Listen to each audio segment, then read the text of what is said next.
It is the Canucks and Bruins combination that always seems to get people the most, so I wear it again this evening. So the Pittsburgh Penguins played like the Pittsburgh Penguins tonight. That was an interesting game, and the funny thing is, before the series, um, I told Penguins fans it was going to be a close series. Then, when Ottawa won Game 3, I was stuck saying, well, it's not over yet. And I'm not saying that fans, subscribers on this channel have said it, but I've heard it said by, people around here and just people in, online. Penguins are done. It's over now. Look at their defense. They're done. And this plays back to Jim Rutherford and the fact he should be in the conversation for GM of the year this season. He has acquired enough depth that as like a fourth, fifth option when everybody gets hurt, he can throw Mark Streit in there. And Mark Streit's about 40 years old and he's lost a step. But he's an NHL caliber defenseman. And I can't think of very many teams that with 3 or 4 regulars out of their lineup on the blue line, they can still throw an NHL capable and experienced blue liner out there. Hainsey looked good. Cole looked great. Ian Cole, this has kind of been his coming out party. Much as, and I wanted to say last night, and I think I said it during the live stream, but I'll say it again here. In Anaheim, Nick Ritchie's had a coming out party this year as well. Tonight, Don Cherry talked about how he ragged the puck down and it went off Yossi, and that was Yossi's fault, and Yossi should have got out of the way. I'll disagree with Don on that one because the way he ragged the puck threw off both Yossi and, to some extent, Rene. And the deflection made a difference. But, man, that was all on Nick Ritchie. That was fantastic play by him. So, in tonight's game, that's the best game I've seen Crosby play since the Niskanen hit. He looked good out there tonight. Malkin looked really good. The Penguins played really well. And if you were watching on CBC, and I don't know about the American feed on this, but, man, there was a lot of swearing in that game tonight. The microphones were picking up a lot of swearing. And apparently a lot of it was Erik Karlsson. When the Senators aren't going very well, when the Senators are struggling, Erik Karlsson really lets them have it. And tonight he had plenty to let them have it over. It's a close series, and every series is close now. This is just reality in hockey. And one blowout win doesn't bleed over into the next game. When it was scoreless late into the first, I thought, okay, this is a Pittsburgh game. The longer that a game is scoreless, the more pressure there is on the home team. The road team can just keep it scoreless and pull the fans out of the game. It is up to the home team to get that going and put that pressure on the visitors and at least get that first goal so that they have the momentum. One sec.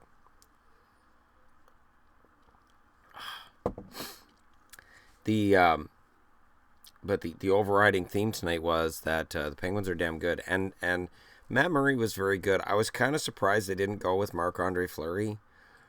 I get it. Murray is a fantastic goaltender as well. I think if Fleury had been in net tonight, I think they still win that game.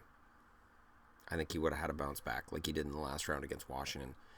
I think it's a matter of Pittsburgh, Mike Sullivan, and probably Jim Rutherford. They're like, okay, our future's Matt Murray.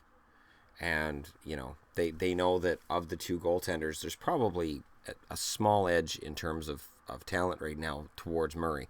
And it is very, very small. But between the two, Murray's probably the better goaltender. And I say that even though I also state Marc-Andre Fleury is capable of getting the Penguins to another Stanley Cup. It is truly an enviable position that Pittsburgh's in. When you don't have any drop-off between your number 1 and number 2 goaltenders, it's fantastic. Unless you're Dallas, you go from crap to crap, but they're trying to fix that for next year. It is a luxury that most teams don't have. I think the 4 remaining teams, Nashville has that with Saros. We're not going to see him in the playoffs. Renee's been out of his mind good, so we're not going to see Saros in the playoffs.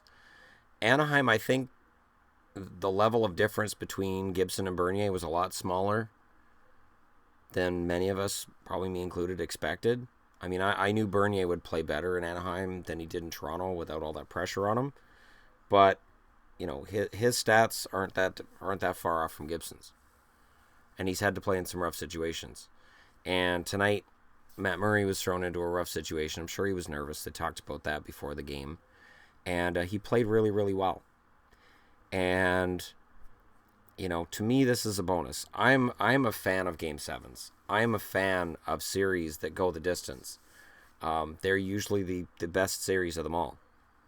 And it looks like both series could go to 7. I mean, I predicted both would go to 6, but my predictions don't necessarily mean anything. Because they're predictions. And nobody can tell the future. There's 4 fan bases right now saying, we can tell the future, we're going to win the Stanley Cup. Touché. But only one of them can. And from the views on videos lately, it looks like there's probably about 50 Penguins fans, about 120, 150 Senators fans, and probably almost 100 Nashville fans, and like 3 people pulling for Anaheim, something like that. I'm starting to feel bad for Anaheim because everybody seems to hate them. And, you know, I'm a hater of the Ducks too, but I respect what they've done in the playoffs this year. So, you know, I'm backing off on the hate for now. Just because it sort of feels like everybody's piling on. And very often the team that everybody hates is the one that wins Stanley Cups. The 80s Oilers were loved by Edmonton, not so loved by everybody else in Canada. There were pockets of Canada that loved them, pockets of Canada that just couldn't stand the Oilers and wanted to see anybody take them out. The puck that went off Phaneuf's skate, I'm not sure what was said to him after that went in. I always picture that the Scott Hartnell line of suck at Phaneuf is being thrown at him. It's rough because, you know, Phaneuf was a little bit out of position and facing the wrong way. You know, you can't have your back towards the puck. But he was doing what he thought he had to do, and the puck went off his skate into the net. So, you know, it's one of those things that's been happening a lot in this year's playoffs. Defensemen seem to be trying to block everything, and while blocks are great and fine, if you only partly block the puck, you probably block the goaltender. So now the goaltender's seeing the puck coming where he thinks it's coming from this angle. Now you've changed the trajectory, so he has to adjust, and he probably doesn't have the time to adjust. So it could very well be a goal, and it makes you look bad, and it makes the goalie look bad, and there's been a lot of that, and I'm not sure when that changed. They talked in last night's game about how you would never, with an empty net at the end of the days, you would never want to ice the puck. You'd get absolutely drilled by your teammates verbally for icing the puck. And now teams just do it. They just ice. And I don't understand it either. When I see that, I'm like, geez, you guys really want to keep giving up faceoffs right next to your own net? You want to keep doing that? When they've got a man advantage? You're stupid. That's crazy. And the other thing that to me is crazy is there was a time in the NHL where a guy would wind up for a shot, and depending on the angle, the defenseman would actually make sure he wasn't in the way so the goalie could see the puck. And it's like somewhere along the line, the preaching about block has got into every defenseman's head to the point where they're trying to play goal. And they seem to impede their own goaltender's ability to save the puck on occasion. I would love to see the numbers. The numbers of shots that were taken from the point that actually likely would have been goals, and the ones that likely shouldn't have been goals, that because of a partial block ended up becoming a goal. I'd love to see that stat somewhere, and I don't know where you'd even begin to look. That seems like a deep into the advanced stats kind of thing. But it'd be interesting to look that up. Let me know what you guys think. Hit like and subscribe if you're browsing your way through. And thank you very much for watching. For anybody who's wondering, I still don't feel great. My throat's still bugging me. That's the honey lemon iced tea. But you can see that's my Darth Vader expressions mug. So, lots of fun mugs in this house. All right. Thanks for watching. I'll talk to you all again soon.